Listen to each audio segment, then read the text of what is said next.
Hello friends, आज हम लोग रिसर्च एप्टीट्यूड प्रैक्टिस के सिलसिले में पार्ट 13 को डिस्कस करेंगे। इसमें हम लोग 11 क्वेश्चंस को लेकर आए हैं और इसको हम एक एक करके डिस्कस करेंगे। ठीक है, तो हम शुरू करते हैं पहला क्वेश्चन से। छोटे छोटे क्वेश्चन हैं लेकिन इम्पॉर्टेंट है, ये पिछले कुछ एग्जाम्स में आए हुए क्वेश्चंस हैं। पहला क्वेश्चन है, इन ए thesis figures and tables are included in appendix, a separate chapter, the concluding chapter और the text itself। तो इसका आंसर है कि थीसिस में जो होता है ना, फिगर्स, आंकड़े, तालिका किस में समाया जाता है? टेक्स्ट में। टेक्स्ट में ही समय होता है, जो मेन टेक्स्ट होता है उसी में शामिल किया जाता है आंकड़े और तालिकाओं को। ये अपेंडिक्स में भी नहीं जाता है, सेपरेट चैप्टर में भी नहीं जाता है, बल्कि टेक्स्ट जो हम लिखते हैं उसी में साथ साथ इसको भी इंक्लूड करते हैं। Question number 2, thesis statement is. Thesis का जो स्टेटमेंट है वो क्या है? तो थीसिस का जो स्टेटमेंट है वो है, मेन क्या है? असर्शन ऑफ एन एसे, एक दावा है। असर्ट करते हैं, थीसिस का जो स्टेटमेंट है ना वो एक दावा है। असर्ट करते हैं हम कि ये थीसिस बोलता है, रीडर को बताएगा कि क्या आइडिया है। असर्शन में से ये पता चलता है कि आपके पेपर का मेन आइडिया क्या है, या आप क्या दावा कर रहे हैं, या क्या मेन पॉइंट है। A good thesis will be clearly identifiable within the paper and will be narrow, purposeful and specific. So जो आपका थेसिस है उसमें जो भी चीज़ है उसका अच्छा थेसिस वही माना जाता है जिसमें कि वो संक्षिप्त हो, पर्पसफुल हो और स्पेसिफिक हो। तो थेसिस स्टेटमेंट जो है हमेशा ये क्या होना चाहिए? कंप्लीट सेंटेंस होना चाहिए, एक दावा होना चाहिए, असर्शन होना चाहिए। ठीक है, तो इसका आंसर हुआ कि थीसिस स्टेटमेंट कोई ऑब्जर्वेशन नहीं हुआ, कोई फैक्ट नहीं हुआ, बल्कि एक दावा है जो कि आपके थीसिस का मेन आइडिया या मेन पॉइंट्स को बताता है। ठीक है, अगला क्वेश्चन है, सारा रिसर्च से है, तो research approach of max weber का जो रिसर्च अप्रोच है, understand how people create meanings in natural settings is identified as। Max weber के जो शोध का दृष्टिकोण है उसको समझने के लिए लोग प्राकृतिक सेटिंग्स में कैसे अर्थ बनाते हैं, मीनिंग क्रिएट करते हैं, इसको समझा जाता है। तो मैक्स वेबर और जॉर्ज सिमेल ने एक इंटरप्रेटिव अंडरस्टैंडिंग बताया, जिसमें कि उन्होंने बताया कि रिसर्च पैराडाइम के जरिए उन्होंने बताया। तो हम पहले रिसर्च पैराडाइम को समझते हैं। तो पहला क्या है? इसमें 4 तरह के पैराडाइम दिया हुआ है। पहला है पॉजिटिव पैराडाइम। ये क्या है? पॉजिटिव पैराडाइम जो है ना, ये बताता है कि मैक्स वेबर का सिद्धांत किस चीज़ के लिए था, कि मतलब सोशियोलॉजी से जुड़ा हुआ है।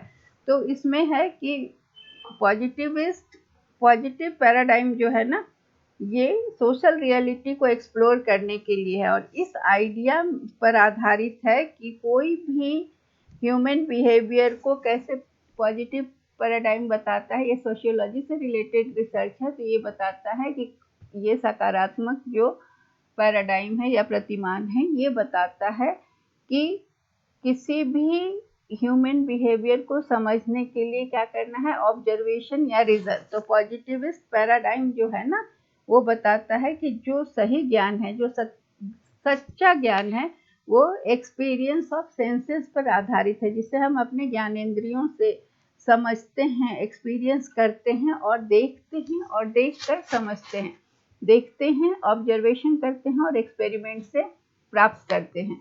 दूसरा है क्रिटिकल पैराडाइम। क्रिटिकल पैराडाइम जो है, ये देखो पॉजिटिव था, ये कॉम्टे का दिया हुआ था ना, ये कॉम्टे का था, positive paradigm founded by August Comte.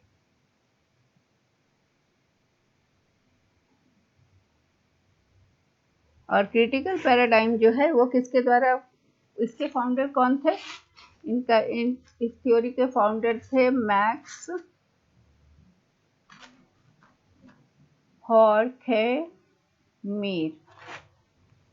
हॉर्खेमर। इनका मानना था कि ये सोशल फिलॉसफी का एक ऐसा अप्रोच है जो कि इस चीज पर होता है कि रिफ्लेक्टिव, कैसे आप रिफ्लेक्ट करें या सोसाइटी का या कल्चर का जो आलोचनात्मक अध्ययन जो है, और किस तरह से वो सोशल और कल्चरल में जो चैलेंजेस और पावर स्ट्रक्चर्स को बताता है। यह महत्वपूर्ण प्रतिमान है, आलोचनात्मक प्रतिमान है, जो ये बताता है कि सामाजिक दर्शन का आलोचनात्मक एक महत्वपूर्ण प्रतिमान है, जो बताता है कि समाज और कल्चर का असेसमेंट करके यह बताता है कि क्या क्या चैलेंज है पावर स्ट्रक्चर में। और नेचुरल पैराडाइम जो है वो बताता है कि एपिस्टीमोलॉजी को बताता है। एपिस्टीमोलॉजी मतलब कैसे लोगों को, ये क्या क्या बताता है, एपिस्टीमोलॉजी कैसे लोग जाने, नॉलेज। एपिस्टीमोलॉजी मतलब कैसे कोई जाना, how one comes to know, कैसे कोई जानता है, कम्स टू नो। ये हुआ एपिस्टेमोलॉजी नेचुरल पैराडाइम में पहला। दूसरा है ऑन्टोलॉजी। ऑन्टोलॉजी ये क्या क्या चीज पर ध्यान देता है, ऑन्टोलॉजी ये बताता है कि ह्यूमन एग्जिस्टेंस के बारे में बताता है, किस तरह से ह्यूमन एग्जिस्टेंस का नेचर बताता है, मनुष्य के अस्तित्व का नेचर बताता है, ठीक है। और नेचुरल पैराडाइम में और क्या पता चलता है, एक्सियोलॉजी, तीनों चीज इसमें शामिल है। एक्सियोलॉजी में बताता है, ये वैल्यूज की बात करता है, किसी के वंस वैल्यूज, किसी के क्या मूल्य हैं जीवन में, ये नेचुरलिस्टिक इंक्वायरी हो जाता है। तो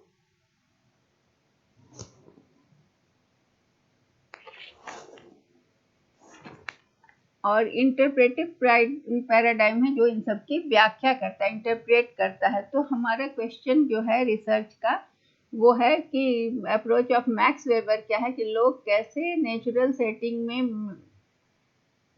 अर्थ बनाते हैं, ये इंटरप्रेटिव पैराडाइम से तय होता है। इंटरप्रेटिव पैराडाइम क्या होता है, इसको अब हम समझते हैं। Interpretive paradigm according to UNISA Institutional Repository. Interpretive paradigm क्या है, दुनिया को समझना, अंडरस्टैंडिंग द वर्ल्ड। ये व्यक्ति के अनुभव के द्वारा दुनिया को समझना। मतलब क्या है कि वो बहुत तरह के मेथडोलॉजी और इंटरव्यू और पार्ट ऑब्जर्वेशन करके ये पता करते हैं दुनिया के बारे में। या इंटरप्रेटिव पैराडाइम ये बताता है कि जो वास्तविकता जो है वो कई तरहों में है, कई स्तरों में है, मल्टी लेयर्ड है, कॉम्प्लेक्स है, और उसका बहुत सारा इंटरप्रिटेशन हो सकता है। मतलब कि वो सिंगल फेनोमेना ही है, अगर कोई अकेला घटना भी है या सिंगल फेनोमेना को भी कई तरह से इंटरप्रेट किया जा सकता है। तो इसे हम कहते हैं इंटरप्रेटिव पैराडाइम। इस फेनोमेना को स्टडी करने के लिए रिसर्च टेक्निक यूज होता है, जो हमें ये बताता है कि लोग किस तरह से अपने सामाजिक एनवायरनमेंट के साथ इंटरैक्ट करते हैं और किस तरह से उसकी व्याख्या करते हैं, किस तरह से उसको इंटरप्रेट करते हैं। तो ये इंटरप्रेटिव पैराडाइम रिसर्च है। ये क्या है कि इसमें ह्यूमन इज द सेंटर, और ये बताता है कि किस तरह से मनुष्य किसी चीज को या अपने सोशल एनवायरनमेंट के साथ कैसे इंटरैक्ट करता है और कैसे उनकी व्याख्या करता है। तो ये हो गया मैक्स वेबर के हिसाब से अप्रोच। ये मैक्स वेबर का अप्रोच है जो बताता है कि रियलिटी जो है वो बहुत कॉम्प्लेक्स है। समाज में सिंगल फेनोमेना का कई इंटरप्रिटेशन हो सकता है। तो किसी भी फेनोमेना को स्टडी करने में जो रिसर्च टेक्निक यूज किया जा रहा है वो हमें ये समझने में मदद करता है। व्याख्यात्मक प्रतिमान हमें ये समझने में मदद करता है कि किस तरह से व्यक्ति अपने सामाजिक वातावरण को इंटरप्रेट करता है और कैसे उसके साथ इंटरैक्ट करता है। तो इसका आंसर हो गया डी। अगला क्वेश्चन है, which one of the following is not a non probability sampling. इनमें से कौन नन प्रोबेबिलिटी सैम्पलिंग है? इसमें क्या क्या हमारे पास उदाहरण है? Simple random, purposive, systematic and stratified. तो हमारे पास जो सैम्पलिंग नॉन प्रोबेबिलिटी सैम्पलिंग वह होता है जिसमें कि किसी भी सैम्पलिंग एक रिसर्च का प्रोसेस है जिसमें हम क्या करते हैं, हम यूनिट्स को सेलेक्ट करते हैं कहीं से, एक पॉपुलेशन से। वो पॉपुलेशन वस्तुओं का हो सकता है, पीपल का हो सकता है, ऑर्गेनाइजेशंस का हो सकता है। उसमें से हम कुछ लोगों को सेलेक्ट करते हैं ताकि हमको जो रिजल्ट मिले वो पूरे पॉपुलेशन को रिप्रेजेंट करे। तो सैम्पलिंग का ऑब्जेक्टिव है कि हमको जो सूचना चाहिए वो हम प्राप्त कर सकें कम से कम खर्च पे। तो नॉन प्रोबेबिलिटी सैम्पलिंग और प्रोबेबिलिटी सैम्पलिंग दो तरह की सैम्पलिंग होती है, मेथड होता है, दो तरह का तरीका होता है। तो नॉन प्रोबेबिलिटी सैम्पलिंग में क्या होता है कि प्रोबेबिलिटी या एलिमेंट जो हम किसी पॉपुलेशन से लेते हैं उसको सैंपल में चुनने का कोई मतलब विशेष तरीका नहीं, फिक्स क्राइटेरिया नहीं होता है। ये है कि इसमें कोई भी मतलब कि वो पूरे पॉपुलेशन का रिप्रेजेंटेटिव हो या उसका कैरेक्टरिस्टिक बताए, ऐसा नहीं होता है नॉन प्रोबेबिलिटी सैम्पलिंग में, क्योंकि वो प्रोबेबिलिटी सैम्पलिंग या रैंडम सैम्पलिंग के टेक्निक्स को यूज नहीं करता है। ये नॉन प्रोबेबिलिटी सैम्पलिंग जो होता है वो हैप्पैजार्ड होता है, एक्सीडेंटल हो जाता है, कन्वीनियंस सैम्पलिंग होता है, कोटा सैम्पलिंग होता है, पर्पसिव होता है, स्नोबॉल होता है। मतलब इसमें कोई निश्चित क्राइटेरिया नहीं होता। और जबकि प्रोबेबिलिटी सैम्पलिंग में क्या है कि वो हर एलिमेंट के इंक्लूजन की प्रोबेबिलिटी होती है। एक पॉपुलेशन से जब हम कुछ लोगों को सेलेक्ट करते हैं तो वहाँ पर कोई बायस नहीं होता, कोई अपना चॉइस नहीं होता सेलेक्ट करने वाले का। यहाँ पर सैम्पलिंग एरर का इसमें क्या होता है कि यहाँ प्रेसिजन और एक्यूरेसी होती है। क्यों? क्योंकि यहाँ पर जो होता है सिंपल रैंडम सैम्पलिंग, ये रैंडम सैम्पलिंग में क्या होता है, रैंडम सैम्पलिंग को हम प्रोबेबिलिटी सैम्पलिंग भी कहते हैं। तो इसमें जो हम सिलेक्शन का तरीका अपनाते हैं कि सपोज कि एक बड़े से पॉपुलेशन से हमें कुछ लोगों को चुनना है, तो हम या तो लॉटरी मेथड करते हैं जिसमें सारे लोगों का नाम लिखकर चिट बनाकर उसमें से निकाल लेते हैं, तो कोई बायस नहीं होता है इसमें चुनने वाले का। और या तो फिर हम रैंडम टेबल के आधार पर रैंडम नंबर को सेलेक्ट करते हैं। तो ये इसमें आता है कौन कौन सा, simple random sampling, stratified sampling, systematic sampling, cluster sampling. तो इसमें से नॉन प्रोबेबिलिटी सैम्पलिंग हमारा हुआ पर्पसिव। ये क्या है कि ये रिसर्चर का पर्पस जिससे पूरा हो रहा है उतने सैंपल्स को सेलेक्ट कर लेता है अपनी सुविधा के अनुसार जिससे उसका उद्देश्य पूरा हो जाए। तो इसे हम नॉन रैंडम सैम्पलिंग कहते हैं। कोटा सैम्पलिंग क्या होता है? कोटा सैम्पलिंग यहाँ पर हमारे पास है सिंपल रैंडम, सिस्टमैटिक और स्ट्रैटिफाइड। ये सारे रैंडम सैम्पलिंग है या प्रोबेबिलिटी सैम्पलिंग है। पर्पसिव सैम्पलिंग में क्या होता है कि ये जो भी इंफॉर्मेशन है उसमें से वो कोई भी जितने लोग हैं उसमें से कुछ लोगों को ले लिया। सपोज उसे 20 बच्चे लेने हैं किसी स्कूल से, तो स्कूल से ही बच्चे लिए जाएंगे, रिसर्चर स्कूल से ही बच्चे को लेगा, लेकिन बस वो गेट पर खड़ा होकर पहले आने वाले 20 बच्चों को ले लिया, अगर उसे 20 बच्चे लेने हैं तो इसमें उसका कोई मतलब ये बायस टाइप का हो गया, या जो पहले आए वो चुने गए, इस तरह का सैंपल हो गया। और जब पूरे क्लास में से चुना जाता है और इसमें से लॉटरी सिस्टम के द्वारा, तो इसमें हर बच्चे के चुने जाने का इंडिपेंडेंट और इक्वल चांस होता है, तो उसे हम रैंडम सैम्पलिंग कहते हैं। ठीक है, अगला क्वेश्चन है question number 5। Identify the category of evaluation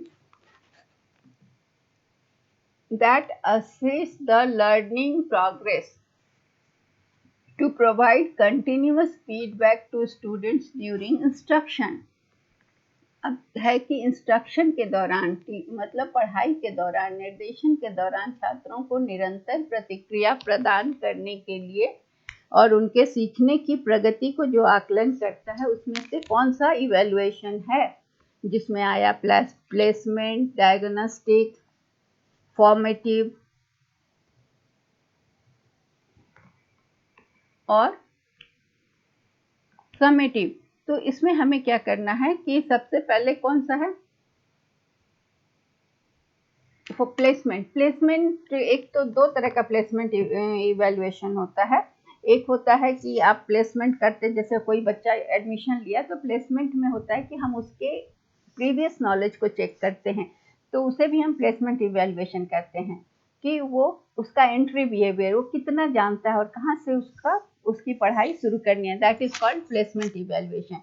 diagnostic evaluation क्या होता है, जब किसी बच्चे को पढ़ाई में दिक्कत हो रही है, वो क्लास में जो पढ़ाया जा रहा है उस पर ध्यान नहीं दे पा रहा है, तो हर बार उसके मार्क्स कम आ रहे हैं, तो फिर डायग्नोस्टिक इवैल्यूएशन की ज़रूरत होती है, निदानात्मक मूल्यांकन की ज़रूरत होती है कि यह पता करने के लिए कि बच्चे को कहाँ दिक्कत है, क्या उसको देखने में दिक्कत है, या फिर सुनने में दिक्कत है, या फिर उसके घर में कुछ प्रॉब्लम है, इमोशनली वो डिस्टर्ब्ड है, या फिर उसको क्लास में कोई बच्चा बुली कर रहा है। तो ये सारी चीज़ों का जब हम पता करते हैं, इसमें मेडिकल टेस्ट से लेकर काउंसलर की मदद ली जाती है, पेरेंट्स सबकी मदद ली जाती है, तो इसे हम डायग्नोस्टिक इवैल्यूएशन कहते हैं।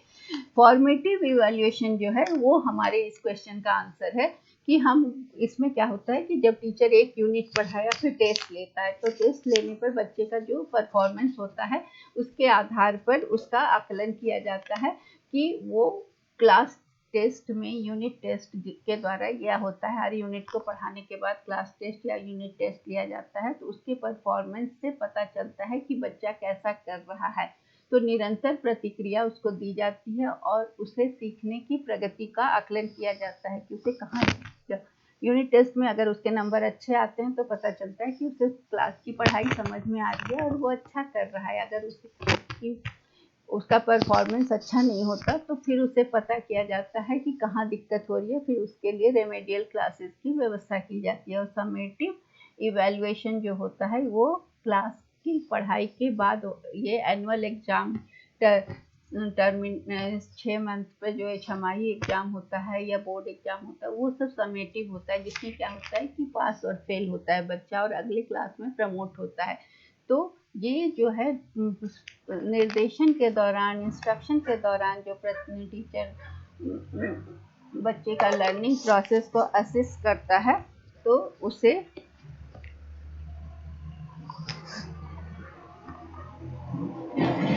कहा जाता है फॉर्मेटिव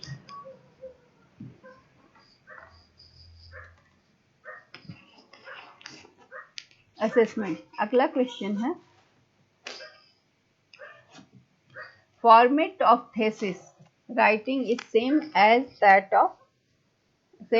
इन, तो क्या है कि थेसिस लिखने का फॉर्मेट कैसा होता है, सेम होता है जैसा कि डिसर्टेशन लिखने का फॉर्मेट होता है। ठीक है, तो डिसर्टेशन में रिसर्च और डिसर्टेशन का फॉर्मेट सेम होता है। क्यों? रिसर्च डिसर्टेशन, पहले इसके आंसर को हम टिक कर लें तब फिर इसको हम डिस्कस करेंगे। डिजर्टेशन होता क्या? थीसिस राइटिंग में मेन ऑब्जेक्टिव क्या होता है कि जो भी मेथड अपनाया गया है लिखने में और थीसिस को प्रेजेंट किया गया, इसमें क्या है कि रिजल्ट जो होता है रिसर्च वर्क का उसको सिस्टमैटिक वे में प्रेजेंट किया जाता है। और इसका जो फॉर्मेट होता है थीसिस राइटिंग और डिसर्टेशन का एक ही जैसा होता है। बॉडी इसमें क्या है कि रिपोर्ट प्रेजेंट किया जाता है, इसका major part of the report यह एक कंप्रीहेंसिव होता है। और रिपोर्ट का जो बॉडी होता है, बॉडी ऑफ रिपोर्ट जो बनता है उसमें बहुत सारे चैप्टर्स होते हैं और चैप्टर्स का जो डिवीजन होता है वो पार्ट वाइज होता है और उसके बाद ये लॉजिकल होता है। तो इसका टेक्स्ट जैसे ये मीनिंगफुल होता है, मतलब कि डिसर्टेशन और रिसर्च का फॉर्मेट एक ही जैसा होता है। पहले टाइटल होता है प्रॉब्लम का, फिर इंट्रोडक्शन होता है, फिर डिज़ाइन ऑफ स्टडी, फिर मेन बॉडी ऑफ रिपोर्ट, फिर फॉर्मुलेशन, डेफिनेशन और स्टेटमेंट ऑफ द प्रॉब्लम, फिर रिसर्च का क्वेश्चन, फिर रिव्यू ऑफ लिटरेचर, फिर रिसर्च क्वेश्चन, फिर स्टडी का ऑब्जेक्टिव क्या है, उसके अलावा फिर हाइपोथेसिस बनाना, उसके बाद जो भी टर्म्स हैं उनका डेफिनेशन, कौन सा मेथोडोलॉजी यूज हो रहा है वो, फिर उसके बाद समरी, कंक्लूजन और रिकमेंडेशन, उसके बाद रेफरेंसेस दिया जाता है। तो फिर ये होता है रिसर्च डिसर्टेशन जैसा। और रिसर्च का पेपर जो होता है, आर्टिकल या पेपर तैयार होता है, उसमें क्या होता है, उसमें एब्स्ट्रैक्ट होता है, फिर इंट्रोडक्शन होता है, इंट्रोडक्शन में कॉन्टेक्स्ट, प्रॉब्लम और रिव्यू ऑफ लिटरेचर उसमें भी होता है, मेथड और रिजल्ट और डिस्कशन। ये बहुत ब्रॉड नहीं होता, इसमें रेफरेंसेस भी देना होता है। और सेमिनार प्रेजेंटेशन जो होता है उसमें एब्स्ट्रैक्ट होता है, फिर इंट्रोडक्शन होता है, लिटरेचर रिव्यू उसमें भी होता है, फिर प्रॉब्लम क्या है, फिर मेथोडोलॉजी और रिजल्ट और रेफरेंसेस होते हैं सेमिनार प्रेजेंटेशन में। और वर्कशॉप का जो पेपर होता है उसमें क्या होता है, उसमें भी एब्स्ट्रैक्ट, फिर पर्पस या ऑब्जेक्टिव ऑफ द पेपर और मेथोडोलॉजी या कौन सा अप्रोच लिया है, क्या फाइंडिंग है, क्या कंक्लूजन आया, क्या इम्प्लीकेशन होगा और उसका निहितार्थ क्या है और क्या सुझाव हैं। उसके अलावा एक्नॉलेजमेंट लिखना, इस और जहाँ पर जरूरी हो वहाँ अपेंडिसेस भी लगता है। तो इसलिए format of thesis writing is same as that of dissertation. अगला क्वेश्चन है what is the main objective of research? Research का मुख्य उद्देश्य क्या है? साहित्य की द रिव्यू ऑफ लिटरेचर, या जो पहले से ज्ञात है उसको संक्षेप में प्रस्तुत करना, या फिर to get an academic degree, या फिर नए तथ्यों को खोज करके fresh interpretation of known facts. तो ये है, तो रिसर्च का मेन उद्देश्य क्या है कि टू डिस्कवर न्यू फैक्ट्स और to make fresh interpretation of known facts. तो रिसर्च क्या है, केयरफुल और डिटेल्ड स्टडी है किसी प्रॉब्लम का। इसमें साइंटिफिक मेथड यूज किया जाता है और यह एक इन डेप्थ एनालिसिस है, इंफॉर्मेशन है जो कि नए क्वेश्चन, नए कॉन्सेप्ट और अंडरस्टैंडिंग लाता है। मतलब क्या है कि जो हम बिल्कुल नई चीज़ नहीं खोजते हैं, बल्कि रिसर्च में क्या करते हैं, जो भी चीज़ हमें ज्ञात है उसमें और एडिशन करते हैं, जो चीज़ नोन है उसमें और नए तथ्यों को हम जोड़ते हैं और उसकी व्याख्या करते हैं। तो इसीलिए इसे रिसर्च कहा जाता है। Sampling error decreases with the, नमूना त्रुटि घट जाता है, decrease in sample size, increase in sample size, process of randomisation और प्रोसेस ऑफ एनालिसिस। सबसे पहले हम समझें कि सैम्पलिंग एरर क्या होता है। सैम्पलिंग एरर एक स्टैटिस्टिकल एरर है जो कब होता है, जबकि सैंपल ऐसा सैंपल नहीं सेलेक्ट होता जो पूरे पॉपुलेशन को रिप्रेजेंट करे। तो मतलब क्या है, जब नॉन रैंडम सैंपल हम सेलेक्ट कर लेते हैं तब सैम्पलिंग एरर होता है, या फिर ऐसा सैंपल चुनते हैं जो पूरे पॉपुलेशन को रिप्रेजेंट नहीं करता है, या फिर पूरे पॉपुलेशन से हम नहीं लेते हैं। तो इस दो तरह का एरर होता है, एक होता है सैम्पलिंग एरर और एक होता है नॉन सैम्पलिंग एरर। तो हमें सैम्पलिंग एरर और नॉन सैम्पलिंग एरर पहले हम देखें। सैम्पलिंग एरर और दूसरा होता है नॉन सैम्पलिंग एरर, नमूना त्रुटि और गैर नमूना त्रुटि। ठीक है, तो सैम्पलिंग एरर क्या होता है? जब सैंपल जो selected sample is not represented, जो सैंपल हमने चुना वो रिप्रेजेंटेटिव, वो पूरे पॉपुलेशन को का प्रतिनिधित्व नहीं करते हैं, ठीक है, तब उसे हमें सैम्पलिंग एरर कहते हैं, क्योंकि हमने जो भी सैंपल लिया वो पूरे पॉपुलेशन को प्रतिनिधित्व नहीं कर रहे हैं। और नॉन सैम्पलिंग एरर क्या होता है? सब तरह के error, all types of error. ये तो केवल सैम्पलिंग से संबंधित हुआ, और बाकी जितने भी तरह के एरर हैं, जो कि ह्यूमन एरर हो सकता है, मानव के द्वारा की गई गलतियां, जैसे क्वेश्चनायर का गलत वर्डिंग का चुनाव हो गया, डेटा एंट्री गलत हो गया, या डिसीजन बायस्ड हो गया। तो सैम्पलिंग एरर को कम करने के लिए क्या करना होगा? हमको सैंपल का साइज को बढ़ाना होगा, इंक्रीज इन सैंपल साइज, और ज़्यादा सब्जेक्ट को चुनना पड़ेगा ताकि हम उनका ऑब्जर्वेशन कर सकें। और पॉपुलेशन को क्या करना होगा कि ग्रुप में बांटकर, तब हर ग्रुप से हमको सैंपल लेना होगा, तो हमारा सैम्पलिंग एरर कम होगा, ठीक है। तो इसका आंसर यही हुआ कि सैंपल के साइज को बढ़ाकर हम सैम्पलिंग एरर को कम कर सकते हैं। अगला क्वेश्चन है, the principles of fundamental research are used in, मौलिक अनुसंधान के सिद्धांतों को कहाँ यूज किया जाता है? तो अप्लाइड रिसर्च में। क्यों? क्योंकि अप्लाइड रिसर्च जो होता है ना, उसमें बेसिक कॉन्सेप्ट को यूज किया जाता है। अनुप्रयुक्त अनुसंधान में बेसिक कॉन्सेप्ट्स को हम यूज करते हैं, और बेसिक कॉन्सेप्ट कहाँ से मिलता है? तो फंडामेंटल, मौलिक कॉन्सेप्ट, मौलिक प्रत्यय कहाँ से मिलता है? तो फंडामेंटल रिसर्च से, मौलिक अनुसंधान से मिलता है। इसलिए ये अगर वो एक्टिव ऑडियंस थ्योरी आर्ग्यूज, इसलिए हमेशा हम मतलब बेसिक रिसर्च का जो भी फंडामेंटल रिसर्च का प्रिंसिपल्स है वो अप्लाइड रिसर्च में वही यूज होता है। अगला क्वेश्चन है question number 10, Which one of the following assessment procedure conducted during in progress teaching learning process? इसमें से कौन सा, फिर अभी ये वही क्वेश्चन है लेकिन इसमें थोड़ा सा ऑप्शंस अलग हैं। उसमें डायग्नोस्टिक और ये दिया था प्लेसमेंट, यहाँ पर ये इसका आंसर भी फॉर्मेटिव होगा, और यहाँ पर आपका 2 और नया इवेल्युएशन दे दिया। तो समेटिव हम जानते हैं क्या है? समेटिव है कि जो क्लास में हम प्रमोट करने के लिए, एक क्लास से दूसरे क्लास में जाने के लिए जो इवेल्युएशन करते हैं, जो परीक्षा होती है, वार्षिक परीक्षा जिसको कहते हैं, उसे हम समेटिव इवेल्युएशन कहते हैं। ये पढ़ाई के टर्म के एंड में होता है।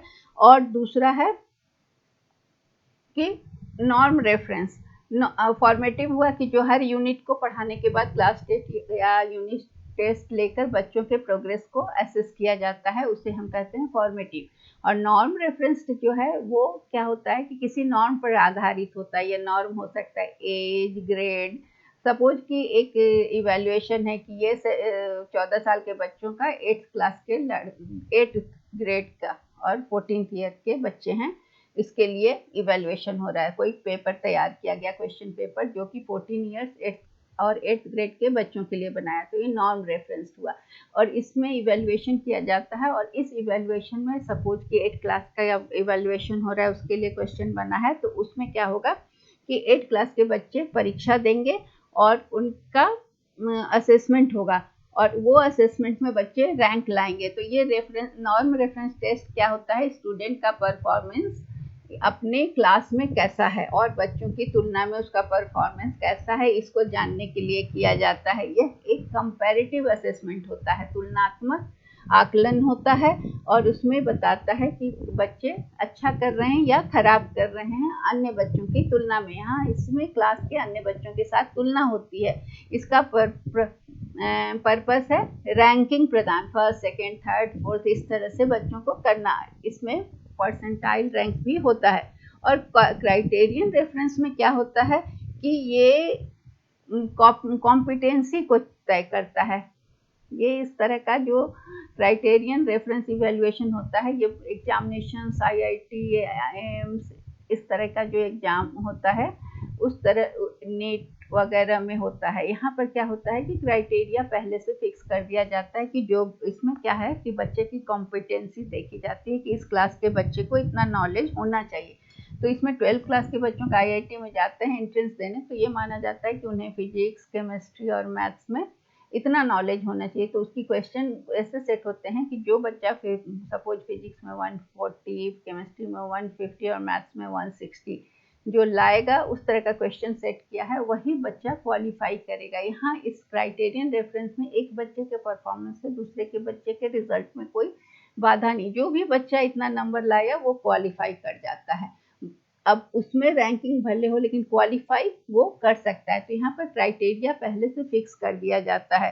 तो इसमें यह है कि जो बच्चा इस स्टैंडर्ड को मीट करेगा या रिक्वायर्ड आंसर कर दिया, इतना नंबर ले आया, वो पास माना जाएगा। ये जो है ये इंडिकेटिव ऑफ मास्टरी है। ये स्कोर जो ले आया वो क्या इंडिकेट कर रहा है कि वो बच्चा उसमें मास्टरी हासिल कर चुका है। ठीक है, तो इसे हम लेकिन ये असेसमेंट जो है इन प्रोग्रेस टीचिंग लर्निंग में फॉर्मेटिव असेसमेंट होता है। And the last question is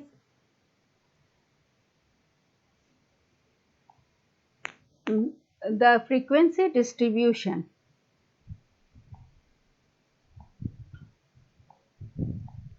of a research data which is symmetrical in shape similar to normal distribution but center peak is much higher is, अब यहाँ पूछ रहा है कि कोई फ्रीक्वेंसी डिस्ट्रीब्यूशन जो कि सामान्य वितरण में समान आकार में है लेकिन केंद्र पर शिखर बहुत ज़्यादा है, तो उसे हम कौन सा, मतलब पीक्ड ज़्यादा है। जैसे ये हमारा नॉर्मल डिस्ट्रीब्यूशन है, ठीक है, ये नॉर्मल डिस्ट्रीब्यूशन का कर्व है, बोल रहा है सामान्य है, लेकिन अब इसमें क्या होता है, एक होता है इस तरह का, एक इस तरह का हुआ फ्लैट, एक हुआ बेल शेप्ड और एक हुआ इस तरह का। तो ये ज़्यादा पिक्ड हुआ है ना। तो इसमें क्या है कि ये कंबाइन, ये बताता है कि डिस्ट्रीब्यूशन किस तरह का है। ठीक है, तो इसमें नॉर्मल डिस्ट्रीब्यूशन कौन सा हुआ, ये बेल शेप्ड जो है, इसको हम अलग कलर से दिखाते हैं, अलग अलग कलर से बताते हैं। ये हुआ हमारा नॉर्मल डिस्ट्रीब्यूशन, और जो हमारा बहुत फ्लैट हो गया, ये इस तरह का हुआ, बहुत फ्लैट टाइप का। ठीक है, इसको हम दूसरे कलर से बताते हैं, इसको कहते हैं फ्लैटिकर्टिक, जो बहुत, और जो सब बहुत पीक्ड हो गया उसको हम कहते हैं लेप्टोकर्टिक, जो बहुत पीक, जो हमारा क्वेश्चन है ये है लेप्टोकर्टिक, एकदम पीक पर ज़्यादा नुकीला हो गया। और इसको हम कहते हैं मेजो, नॉर्मल को क्या कहते हैं, मेजोकर्टिक भी कहते हैं। नॉर्मल डिस्ट्रीब्यूशन का जो बेल शेप्ड है उसे हम मेजोकर्टिक कहते हैं, ये मेजोकर्टिक। ठीक है, तो ये 3 तरह का कर्टसिस को बताता है और ये बेल शेप से दिखता है। तो जो नॉर्मल डिस्ट्रीब्यूशन, जिसका नॉर्मल शेप है, जो इस तरह का है, ये घंटी के शेप का, ये हो गया नॉर्मल डिस्ट्रीब्यूशन। एक जो ये फ्लैट टाइप का हो गया ज़्यादा, इसको हम कहे प्लेटिकर्टिक, और जो बहुत ज़्यादा पीक्ड हो गया उसको हम कहते हैं लेप्टोकर्टिक। तो हमारे क्वेश्चन का आंसर क्या है, लेप्टोकर्टिक। ठीक है, जो सामान्य वितरण के समान आकार में केंद्रीय शिखर पर बहुत ज़्यादा है। ठीक है, तो ये हमें क्या बताता है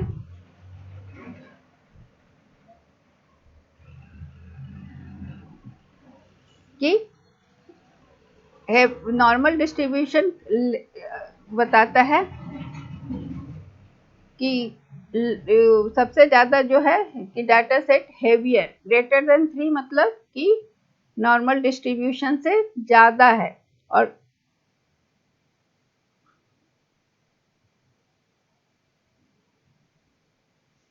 ये हमें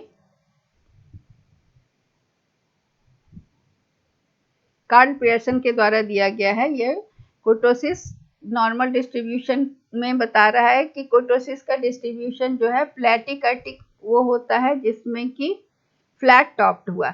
इसमें ये है कि डिस्ट्रीब्यूशन फ्लैट टॉप्ड है, इसका मतलब हुआ कि उसमें लेस एक्सट्रीम आउटलाइन है। जैसे प्लेटिकर्टिक का क्या हो गया कि डिस्ट्रीब्यूशन क्या है, यूनिफॉर्म है, मतलब ज़्यादा उसमें डिफरेंसेस नहीं है। और जो लेप्टोकर्टिक है उसमें क्या हुआ कि ये कुर्टोसिस का वैल्यू 3 से ज़्यादा आएगा। इसका लेप्टोकर्टिक डिस्ट्रीब्यूशन में क्या होता है कि ये जो है बताता है कि यहाँ पर बहुत ज़्यादा यहाँ पर अंतर है। और नॉर्मल डिस्ट्रीब्यूशन जो बताता है हमें कि ये हमें इक्वल डिस्ट्रीब्यूशन दोनों साइड बताता है मीन मीडियन का। तो ये हमारा क्वेश्चन हो गया मेसोकर्टिक, लेप्टोकर्टिक एंड प्लेटिकर्टिक से रिलेटेड, जिसको हम समझ लिए। That's all for today. Thank you.